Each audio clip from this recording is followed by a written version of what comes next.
There is no denying that Andy Reid is one of the best football coaches of his generation.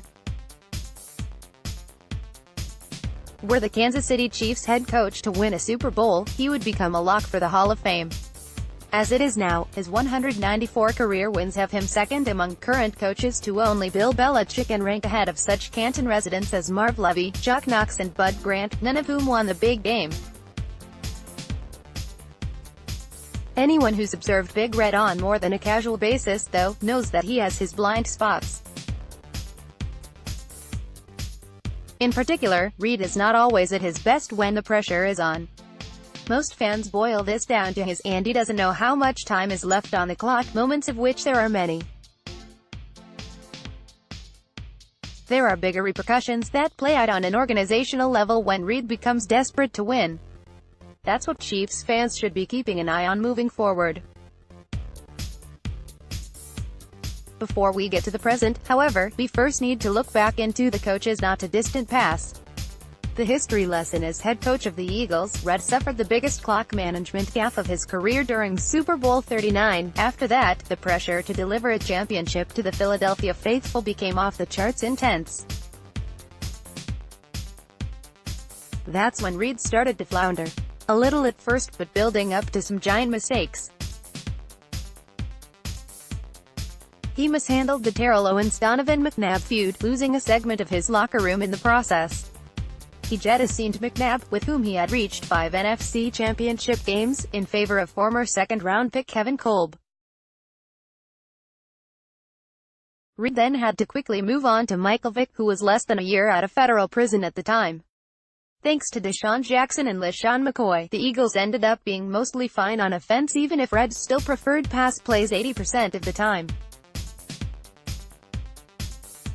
His decisions on the defensive side are what doomed him.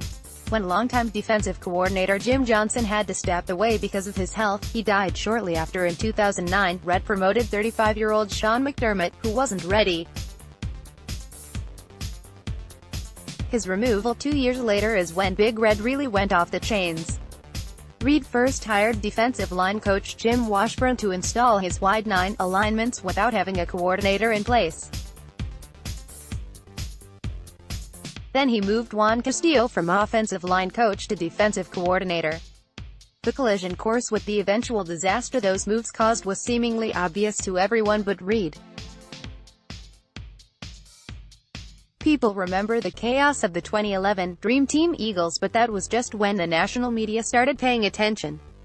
Locals knew that Reid had already been in a spiral for several seasons before that. He lasted one more season in Philadelphia before he was mercifully relieved of his duties. Looking in the mirror, Red supporters will be quick to remind everyone that what happened in Philadelphia has little to do with what's happening in Kansas City. Reid had final say over all football decisions with the Eagles, which isn't the case with the Chiefs. Outside of football, his struggles also corresponded with a turbulent period in his personal life. His son, Garrett, battled substance abuse and died from an overdose during the Eagles' 2012 training camp. Still, after 5 seasons with the Chiefs, Reid's teams have yet to advance to a single AFC championship game. Kansas City might not reach the level of Philadelphia's pressure cooker, but crushing playoff losses grow old no matter the size of the media market. Even though it's not apples to apples, there are some odd parallels with the coach's path in the two cities. The Philly front office moved from non-communicative Joe Banner to young brain Howie Roseman as the main decision-maker with Reid late in his tenure. The Chiefs made a similar move from the obstinate John Dorsey to wunderkind Brett Veach last year. Like he did in Philly, Reid traded a longtime starter in Alex Smith to go with a young gun in Patrick Mahomes. That might ultimately be the right move, even if the Texas Tech product has been having some training camp growing pains. Also, on the positive side, just as he found Jackson and McCoy with the Eagles, Reid has turned the Chiefs' offense over to dynamic playmakers in Kareem Hunt and Tyreek Hill. Then again, the offense has never really been Andy's problem. Kansas City defensive conundrum: the bigger question is whether Reid learned anything from the defensive fiascos with the Eagles. Just as he once let new Hall of Famer Brian Dawkins walk, the coach waved goodbye this offseason to perhaps his most talented defender in Marcus Peters. Add in the release of Tom Behaley, and Kansas City's defense is in full transition mode. Despite finishing 28th in total defense in 2017, the Chiefs retained defensive coordinator Bob Sutton. Outside of a pair of top 10 statistical finishes in 2014 and 2015, Sutton's defenses have largely been in the league's bottom third. Defensive coordinator probably can't survive another effort like last season's playoff loss to Tennessee. When it comes time for a replacement, will Reid be conservative, or will he feel like he needs to shake things up if he's ever going to win a Super Bowl? He's shown that there's almost no way to predict how he'll handle it.